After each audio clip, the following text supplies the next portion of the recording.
Oh, welcome everybody. I am Sue Craig, and I am the board chair for Oregon UU Voices for Justice. And this is our first attempt with a webinar. Yes. And we are so pleased to have this opportunity. It's very, very special. I want to thank Max Merrill, who is on our board from the Bend Church. And I also especially want to thank John McKee, who is the president of the board of the Bend, Oregon UU Church, Unitarian Universalist. And he will be introducing the program today and our speaker. And John, with that, thank you so much for all of this effort. Well, I'm going to just return the thanks manyfold to Max and Oregon UU Voices for Justice. Sue, thank you for this opportunity. But more important, I want to thank our good friends from the Confederated Tribes of Warm Springs, represented here today by Dan Martinez, who's the the Warm Springs Emergency Manager. He's also a Marine veteran. I think he's been very busy over the last several days and continues to be busy today. He's retired 3 times, and they keep bringing him back out of retirement to help with issues with the tribes. And he's a great guy. He's got a service heart, and we're really fortunate to have him here today. And with that, Dan, I'm going to turn it over to you, and if you could just tell us a little bit about what the scope of what you do is at the reservation, that would be great. Absolutely. As indicated, retirement 3 times has been a joy, but I'm one of those people that just love to give out to my community. But first of all, I wanted to thank you all for joining in. I can't express enough what it means to me personally and my people here in Warm Springs. I'm actually honored to see these happy faces in front of me, and what you folks do in service to your communities, including ours. It just fascinates me, because it is a lot of work, and it's a lot of process of thinking on how to help and where that help needs to go. But anyhow, what I do here, in 2014, I did retire as the Fire Chief EMS Director. At that time, I was the Vice President for the National Native American EMS Association out of Phoenix, Arizona. And then I was promoted to the Vice President for the National Native American Fire Chiefs Association, which I still serve as a national voice for the tribal people that have to deal with training and firefighting, as well as learning to be EMTs, etc. Presently, I'm the Vice President for Neighborhood Impact here in Redmond. So and of course, the chairman on a number of programs that I serve, both on the national through FEMA and then both on the local level. So yeah, I keep pretty busy, and I like it like that, because I think if I had to stay home, I'd probably be so bored I wouldn't know what to do or think. I teach classes for CERT, first aid, CPR, EMS, and a lot of firefighters. I enjoy doing that, and you can't get enough of me, because I just love training people. But in 2014, I assumed the role as the emergency manager. In 2017, as I was saying, we had a major water fracture here in Warm Springs that devastated the community. To this very date, we are still out of drinking water. So we are approaching. I got a young team, as John would tell you. I got a team of 8 young folks that do the water distribution, as well as food boxes, as well as baby diapers, as well as milk formulas.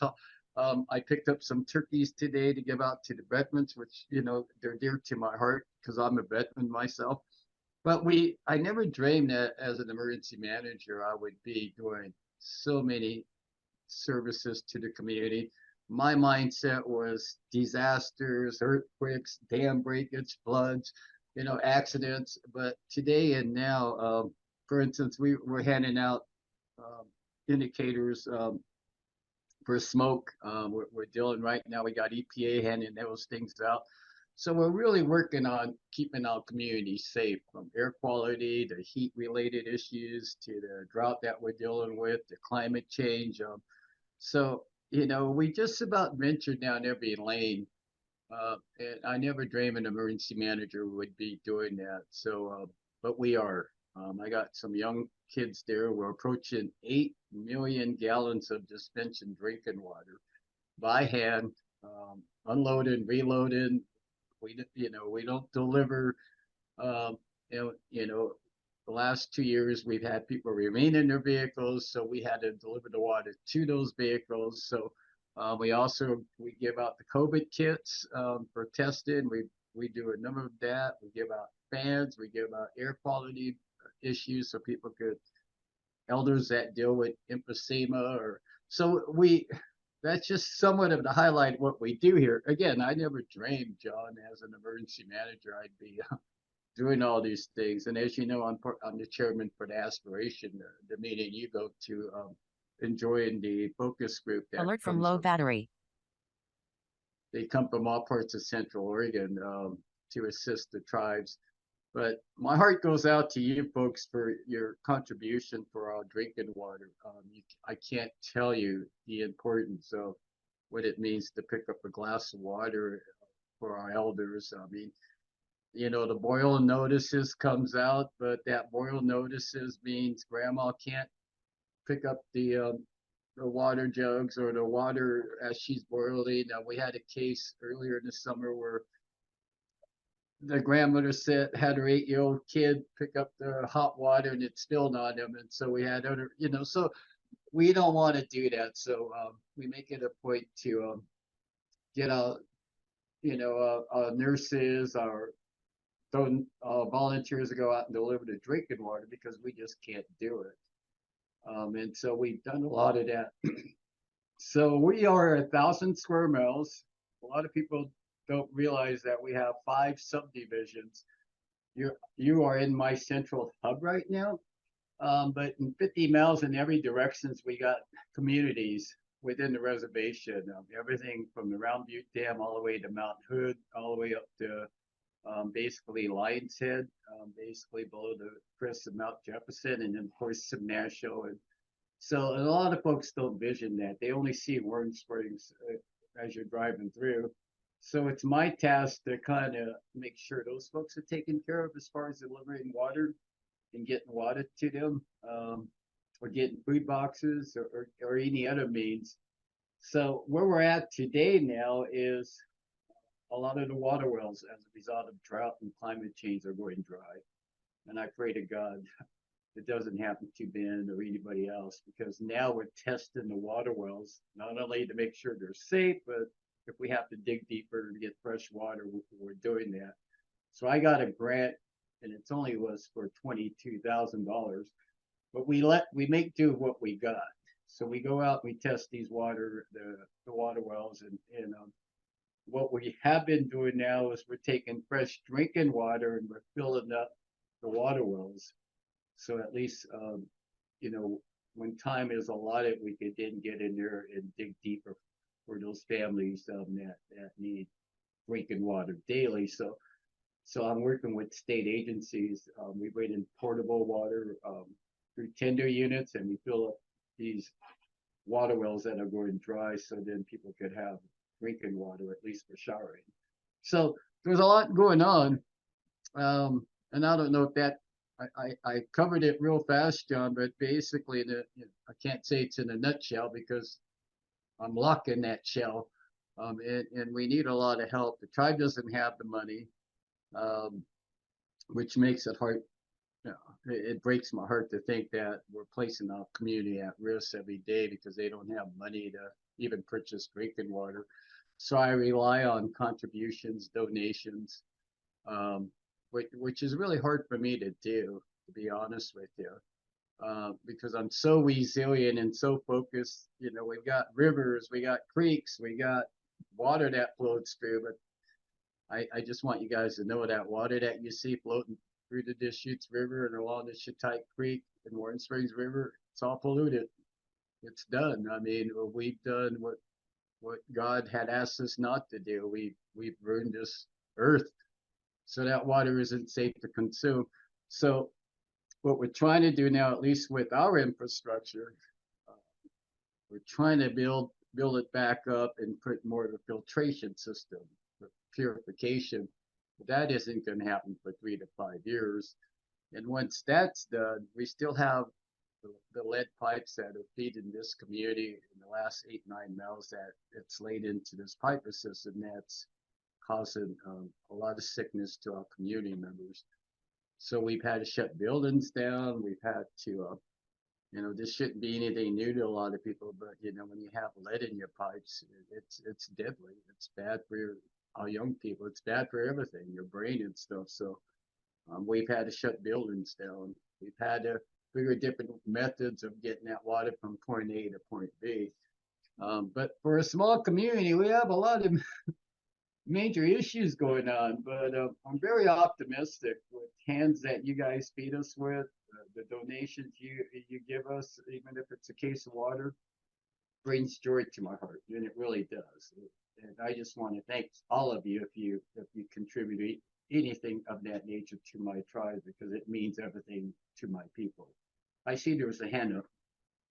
Jenny? Oh, I'm sorry. John? Go ahead and ask your question, Jeannie. Well, my name is Jean Marie. I'm part of the Eugene UU congregation, and I'm wondering what is the simplest way for, without driving to Warm Springs, to assist you, because it does sound like you're. Jeannie, I'm going to jump in right now. Let's save that for later in the program, because I will be talking about that later on. Okay, thank you. Dan, if you want to take that question, you can. But I'd like to move us to in another direction, if that's all right with you, and we'll come back. We'll come back to that, and just kind of following up with the outline that you and Dot and I put together. Okay. So you've talked a little bit about how the water system's fallen into disrepair, but could you talk a little bit more about the piping in around Warm Springs? And from what I understand, the majority of the population among the 3 tribes lives in the community of Warm Springs. A lot of the outlying areas are on wells. Is that correct? We have 412 water wells with about 600 residents that are beyond the Warm Springs community itself. But that is correct. There's 412 water wells. You're looking at one of the guys that has one in his residence.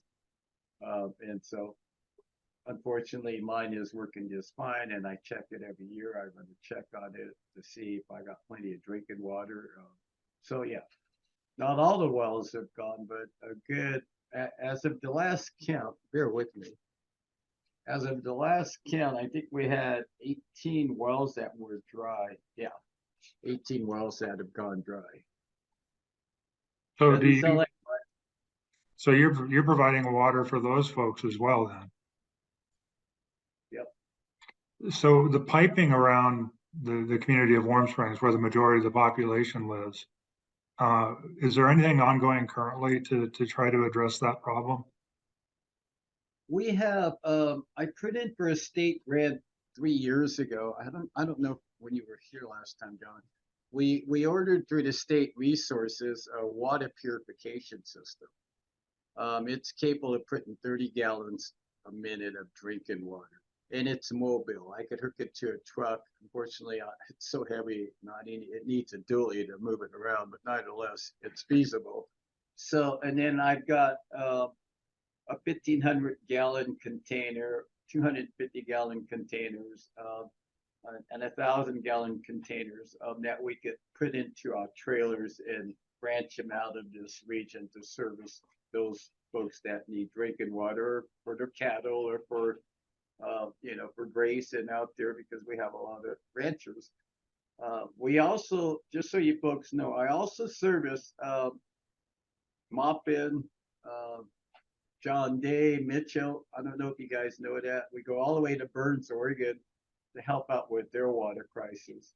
So this, going back to this water purification system, it's mobile. We just got it back from John Day here a couple of days ago.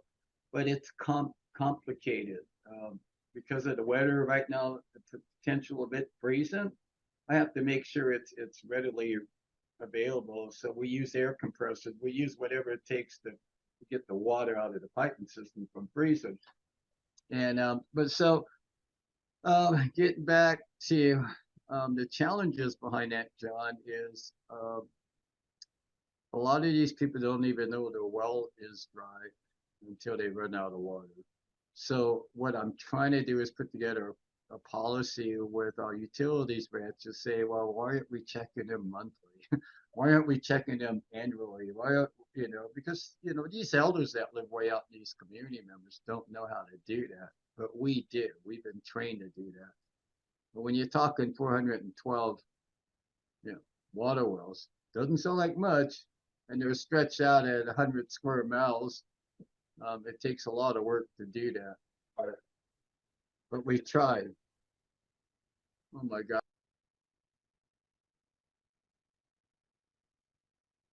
So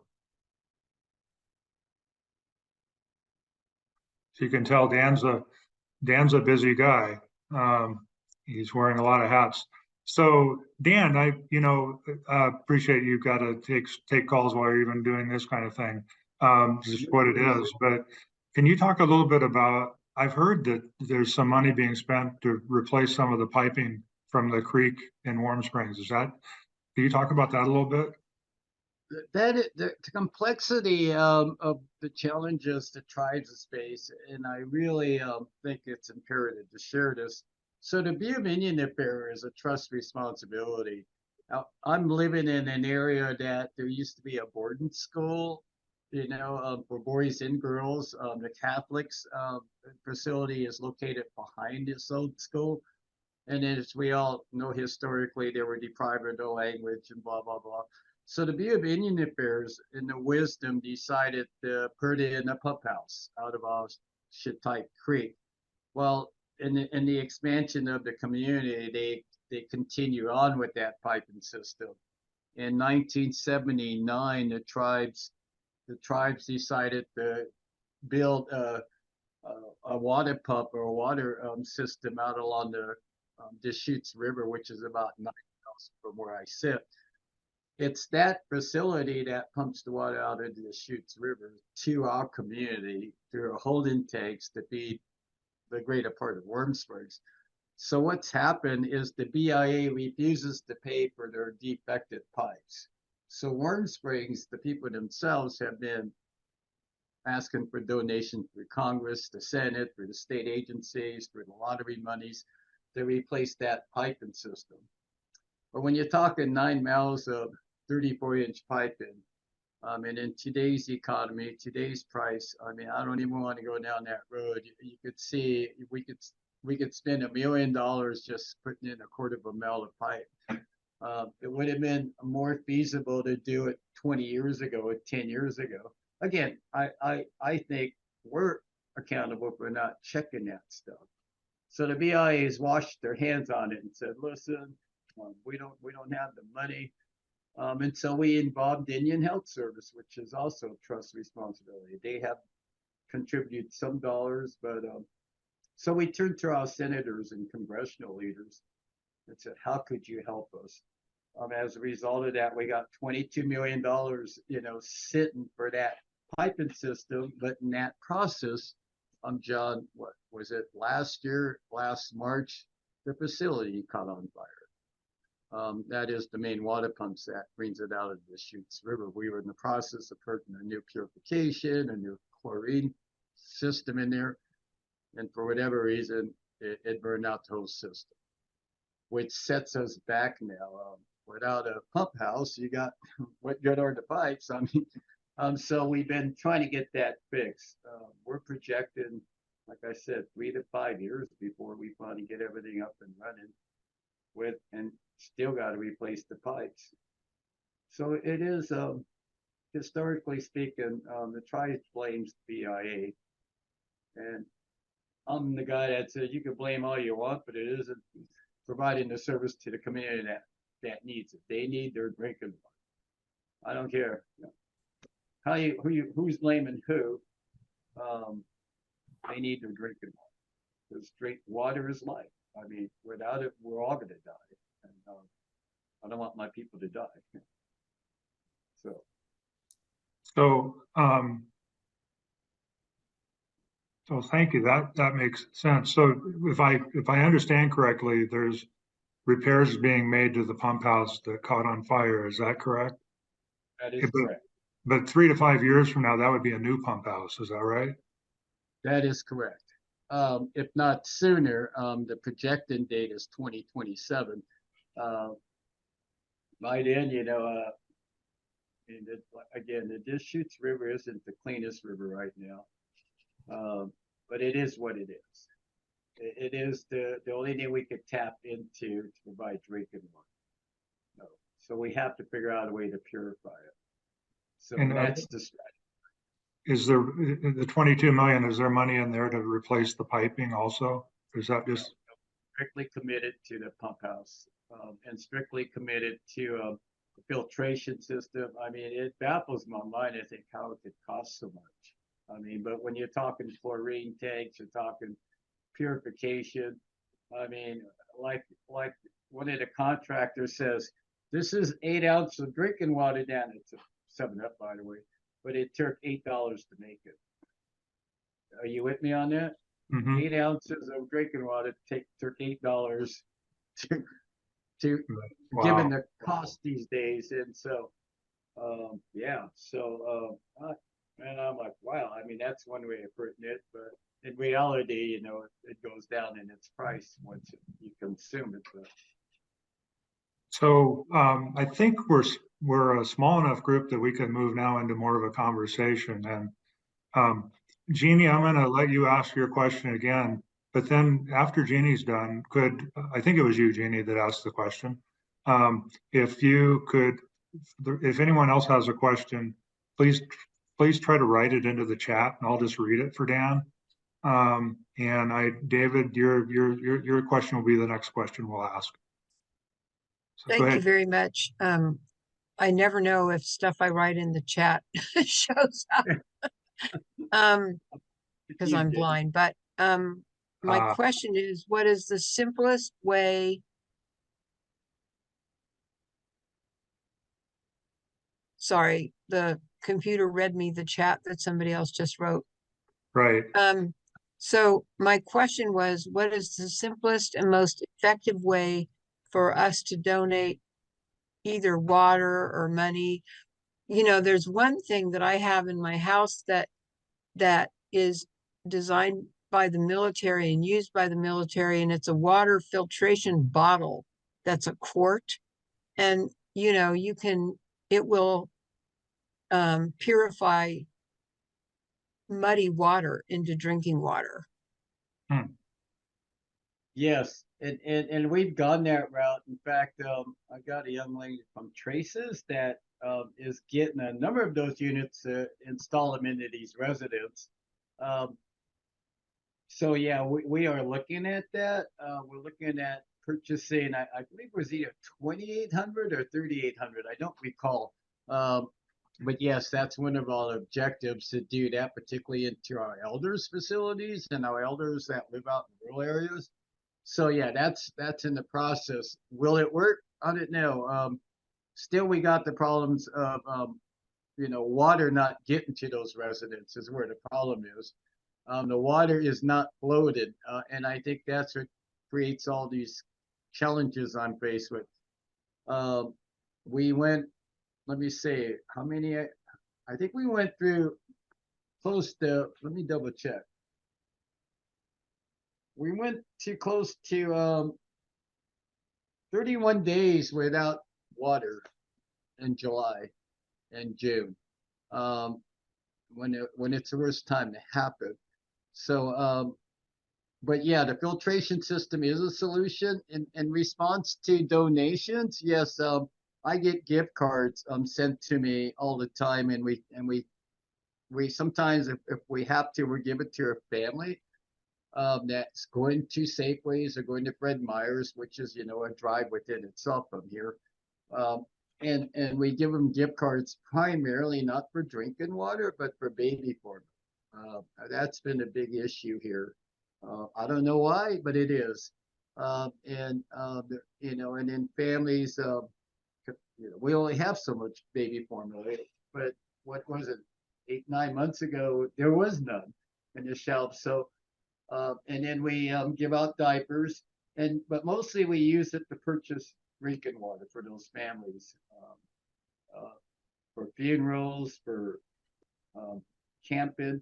And again, we don't just service Native people; we service everybody.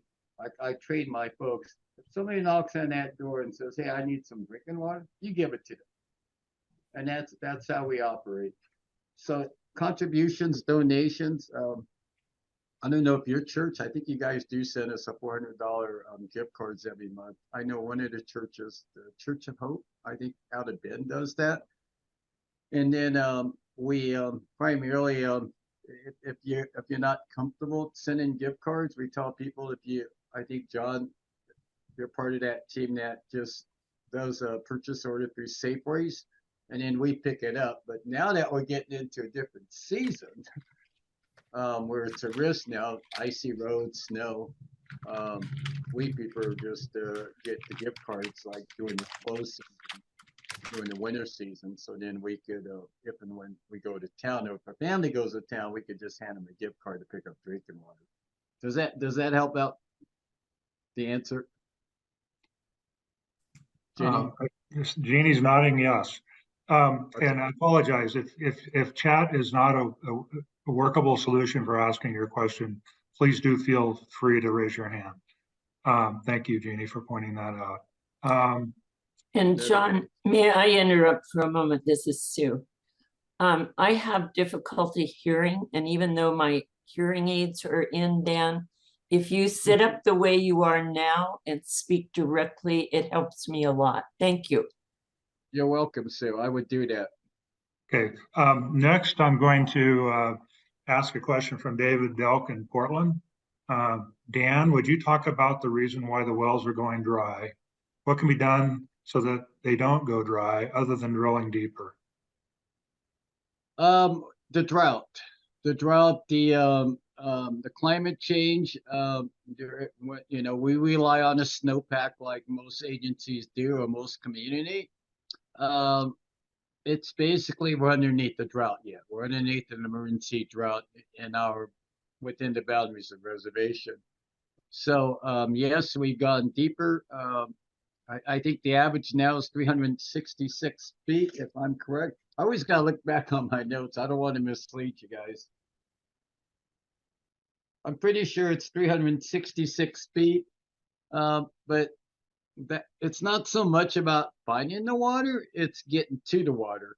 We have lava, we are on the worst land base. Let's face the music here, guys. We are on a lava given plateau here that, you go down 2 feet, 2 inches, you're going to run into lava rock. And the government didn't do us very well by slapping us where we're at. We were, our people were raised along the Columbia River before they reassigned us where we're at today. So there's that part of it. And when we bring in the well diggers out from the outside source, I mean, they wipe out our budgets, $19,000, $20,000 to go 100 feet. And then it adds up from there. Like every 3 feet, they charge us another $4,000. So it's almost cheaper for me to say, we're just bringing you drinking water until that family could afford it. Each family is allotted when they build these homes. They're allotted $15,000 for wells, but the average well cost now is about $28,000 to $29,000, given the economy. So, it is a challenge. You got 412 water wells out there drying out as a result of a lack of water or just gaining access to water. It's a problem. So does the government help us? In certain ways they do, but I always tell my people, don't rely on the government. Rely on our community partners. Rely on our community friends, our local churches, our church groups, foundations. It's easier to navigate through that than it is trying to go to the federal government, because they want to investigate, they want to look at it, they want to feel it. And I've been down that road. But the federal government is and should be held accountable for our infrastructure, and but they're not moving as fast as I want them to. So I rely on contributions and donations today and now because I can't rely on them. I'll just be honest with you. You can't rely on them.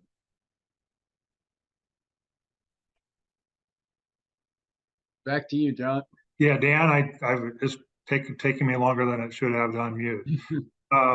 Jill, pardon me, Jill, I hope I pronounced your name correctly, Hoyenja, who's from the Dalles, is asking the question, is the Chush Fund still accepting donations?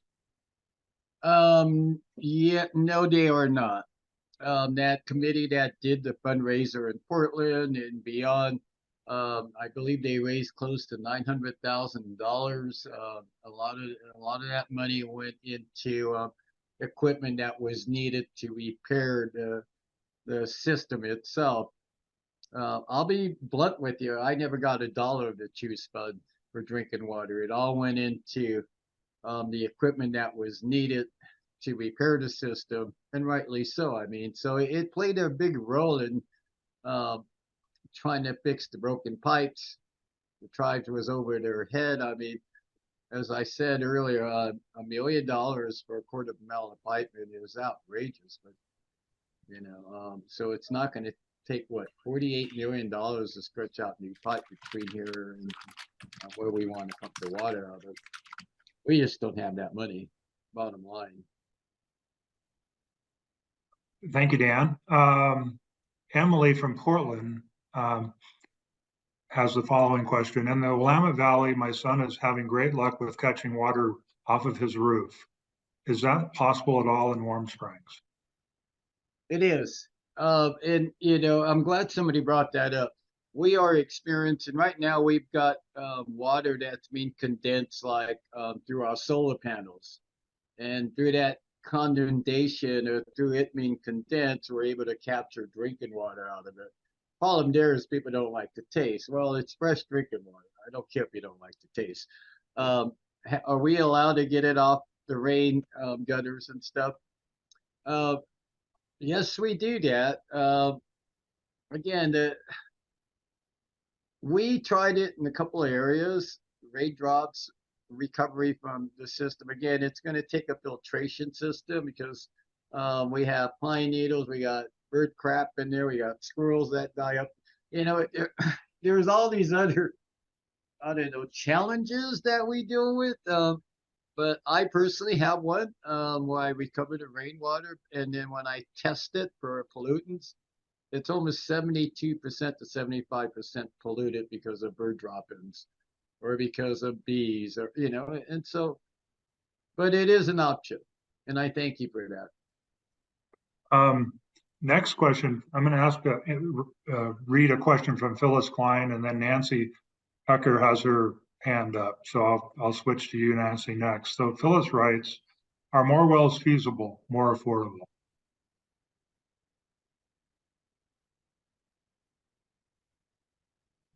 Dan, did you hear that? Or No, I lost you there for a second. I'm sorry.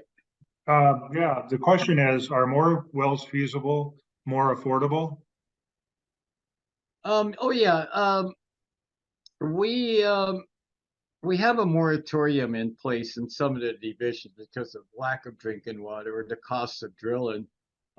We encourage, well, when you put in for a house location, the first thing we do is it goes through a process of the environmentalist. Is there plenty of water? Is there a power grid? Is there infrastructure? Is there, so we now check with technology. We could check to see now where that water level is through satellite. The technology is there now.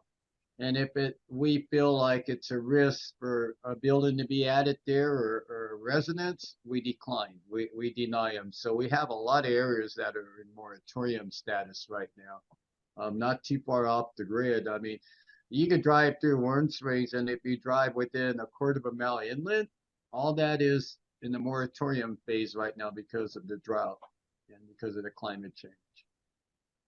Great. Thank you, Dan. Nancy, go ahead and ask your question. Your hand's still up. Yeah, you said that the streams and the Deschutes River are contaminated, too polluted. And I was just wondering what they're polluted with. Blue-green, green algae, blue algae, and a lot of people waste. I don't know if you folks have realized where Round Butte Dam's located. You know, and within that corridor, there is a recreational, which is known as the Cove State Park. So that's where all water comes from. On a given summer, there may be 20 to 25,000 people swimming, bathing, urinating, whatever they do to that water, it's happening. We also have drownings. We have cows that fall in, horses, rodents. So now it's coming towards Warm Springs, and now it goes through what's known as Pelton Dam. And Pelton Dam is also recreational. You got Pelton Park, you got Lake Suntustus, you got all these recreational facilities, Indian Park included. So now there's another added feature.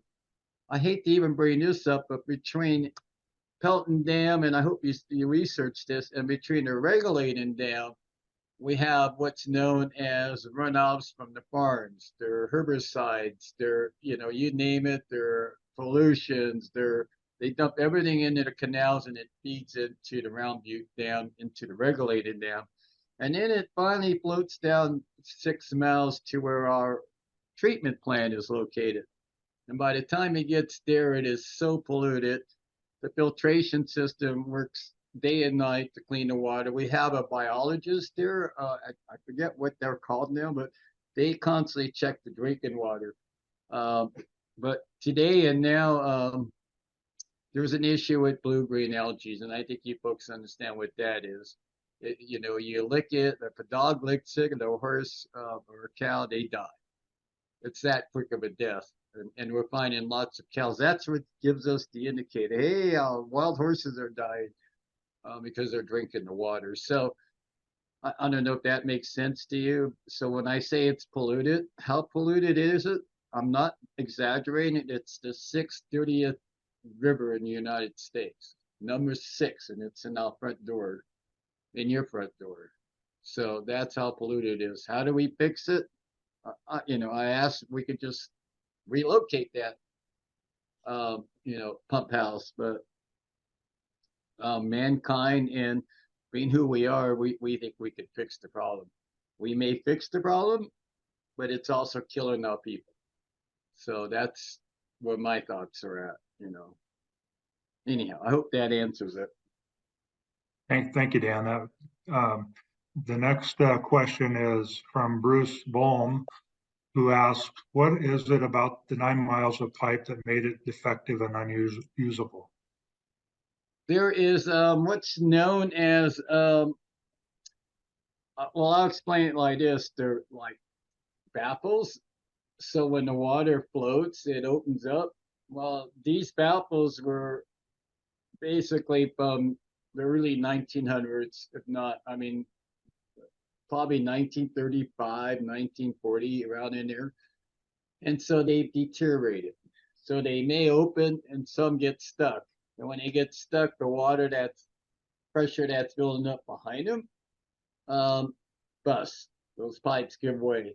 And that's what's been going on. And these baffles are like I'm told every 1,000 feet to 1,500 feet, given the gravity flow. And so I forget what they call them. I'm quite aware of what's happening. So when the baffles don't open, it blows up the pipes. And the pipes are so defective because of their age. We have to turn off the system in order to avoid flooding in the community. Now we're talking 36-inch pipes here. And by the time it gets down to where my office is, it's down to 8 inches. So that's a lot of moving water. So that's what's going on this stretch of pipes. These valves are just freezing up and blowing up on us. Does that make sense? You guys man, I feel like I'm testifying back in Congress again. You guys are good. Well, yeah. But we're not nearly as bureaucratic, so you're in a better place. Hey, John. Wait a second, we've already asked these questions. Yeah, this is from Pat Evanson Brady from Hood River. I understand that the BIA never gets the funds that they request for infrastructure upgrade. Is that accurate? How can we help you lobby? Well, we have lobby. We have gone to several organizations. We just most recently sent some youth down to to Depot Bay. They did a video on um, what it means not to have drinking water and how contaminated it is in Warm Springs. We have done more lobbying than I could speak of. I've gone to every federal agency, every national meeting, right, or Zoom to speak about our drinking water and how, and we've got it out there. The problem is we don't have the money coming in. I've met with news media, been to Portland, to Seattle, to all the way into to Flint, Michigan, where they were having their issues. So we've done a lot of media coverage, which has gotten the word out to you folks. So we're not, the political agendas above me is fighting the system. My task is to get drinking water for my people.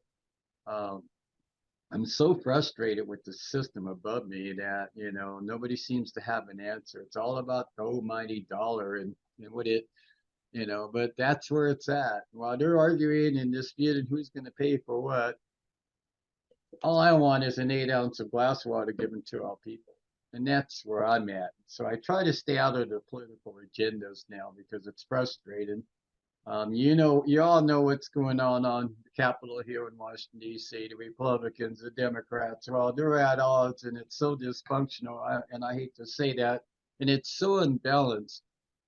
My people or any other community doesn't deserve that right. We are in crisis. We're not a third world, John. I'm not sitting in a third world here. This is your guys' home front. This is your indigenous people that were relocated to where we're at. We didn't ask for these problems that came upon us. We didn't build this system. The BIA did, the Indian Health Service, and now they're reneging on their responsibility. And so the political agendas above me could argue all they want. My job, again, is to make sure every child, every elder, everybody gets a glass of water.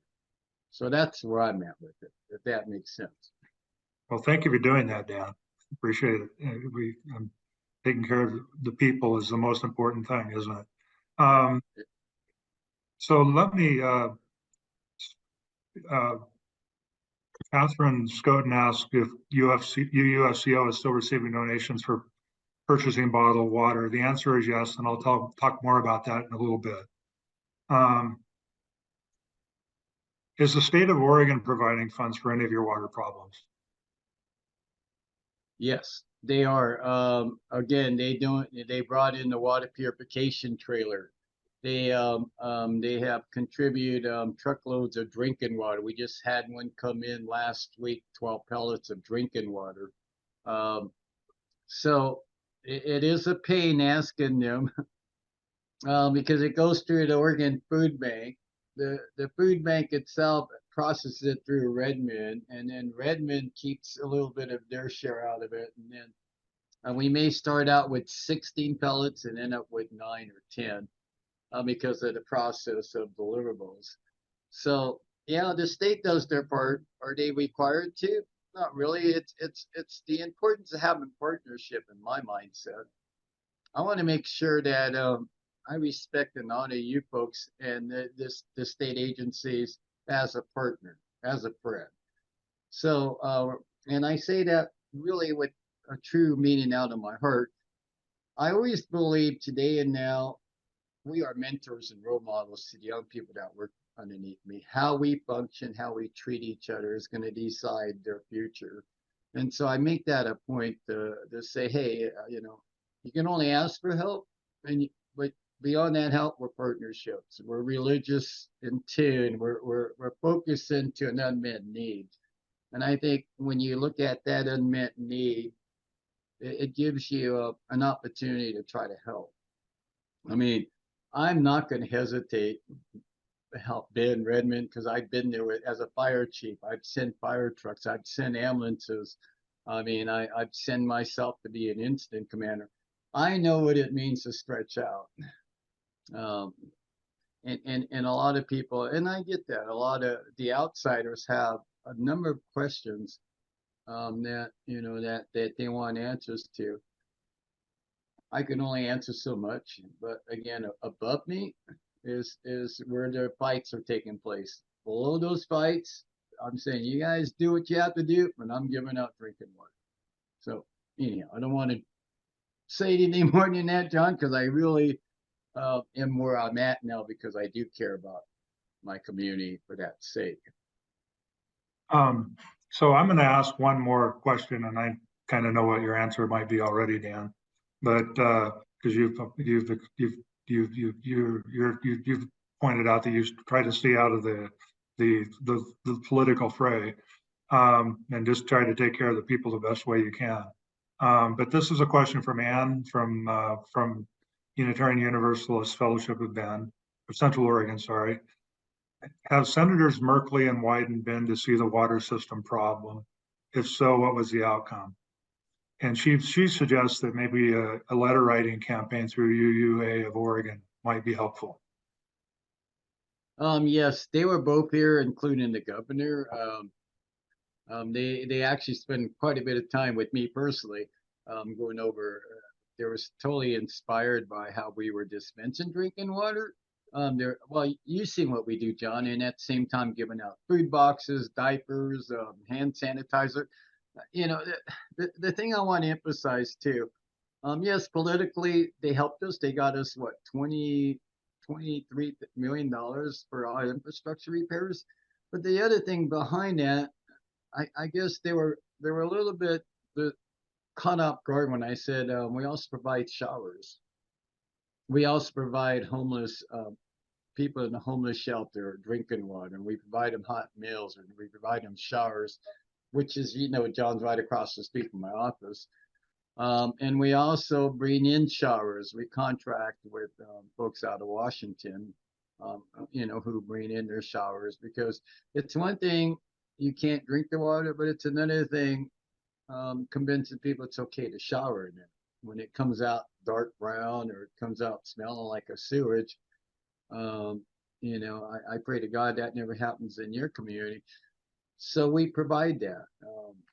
You know, and then I got to be careful when we do that, John, because I don't want any child molesters showing up taking a shower. I got, you know, it's mind blowing to think you got to watch all these P's and Q's. You got to separate females from the men. You got to separate the kids from the adults.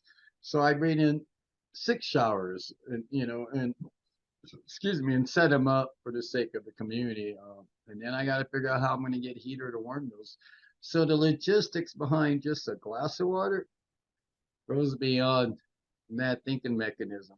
I would love to have you guys come out one of these days just to see firsthand. I think you have, John, to see exactly the challenges and the logistics and the operations behind this, because it is mind-blowing. It is unique. So much so that the director of FEMA came and visited us 2 weeks ago and took a snapshot of what we do here, and he's going to take it back and write it into a protocol. I mean, and you're part of that. If you, I mean, so you, on a national level, we didn't even know we were doing anything unique until the outside showed up. And BIA folks have come, and they, you know, we walk them through the system, and it's kind of cool when you tell the governor and you tell the congressional leaders, you know, listen to me. Listen to the challenges I have here and walk with me, and only ask what's important to find out, you know, how we could help these people. Again, we have a lot of unmet needs. We're not a third world. And I emphasize that we are your people. We are your Native American people that are, you know, we have suffered enough. My people have suffered enough. And I really mean that in the sense of diseases, to their language being lost, to where we live, to where we're at. And if, you know, I don't want them to suffer anymore, John. You know, I don't want them to suffer anymore. And they are.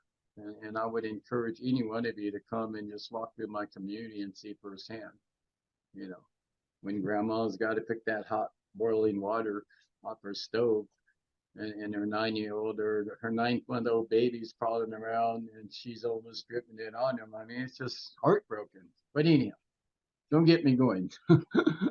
Well, I appreciate getting you going. Thank you, Dan. I'm gonna close out the questions now and move on. We've been asked, how do you continue to donate? And I'm gonna share on the screen here some information that will help with that.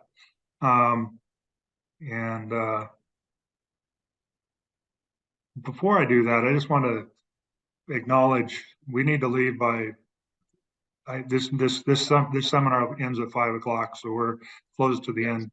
These are the churches, the fellowships that we've been involved with our what we call our Water for Warm Springs project. And to date, with our partners, we've raised between $20,000 and $25,000 to purchase bottled water for Warm Springs. And out of the 8 million gallons Dan mentioned, it's definitely a drop in the bucket, but it's been rewarding to be a part of this. And if you want to do more, here's one way you can do more. How do you contribute to purchase bottled water? You can make checks, CO Water for Warm Springs, but make the checks out to Unitarian Universalist Fellowship of Central Oregon. Probably should have had this written a little bit differently. Here's the address of our church, etc. If you want to make it easier, just write down my email address and send me an email, and I'll make sure you get the information. The question's been asked about an address to send gift cards. I didn't come prepared with that. I know, but if you want to send it to the same address, we will make sure that the gift cards get developed or delivered. Just so you know how this supply chain works, we take the donations, they come into an account at our church that our administrator, Leora, keeps track of. When we get the water in, we immediately drive to Madras Safeway, which is managed by a guy named Julio, who was a classmate of Dot, who works for Dan. Dot actually manages the water distribution site in the community of Warm Springs. When Julio gets our order, and we have to drive up to Madras to place the order, when he gets the order, he calls Portland, and the next day they deliver however many bottles of water we buy to Madras Safeway.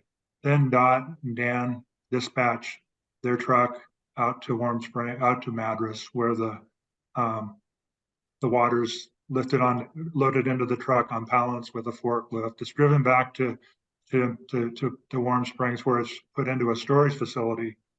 And the best analogy I have is what they have set up there is like a fruit stand, but instead of fruit, it's 1 gallon bottles of water lining the shelves where you might see fruit otherwise.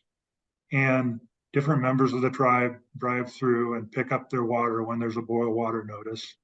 And I guess, as Dan pointed out, there's some of his 8 guys take water to people that are placebound and can't make it in to pick it up themselves. Did I describe that right, Dan? Yes. And so we've been doing this now for 2 or 3 years.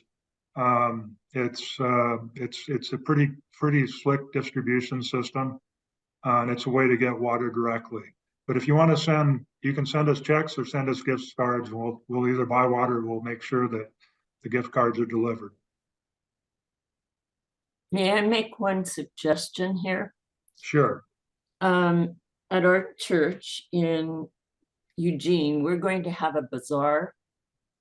And I haven't cleared this with anybody, but I don't think there will be any problem. What we will do is make up gift certificates that people, for instance, with my family, we do not give gifts at Christmas. We donate to organizations in our children's name, my grandkids, et cetera, et cetera.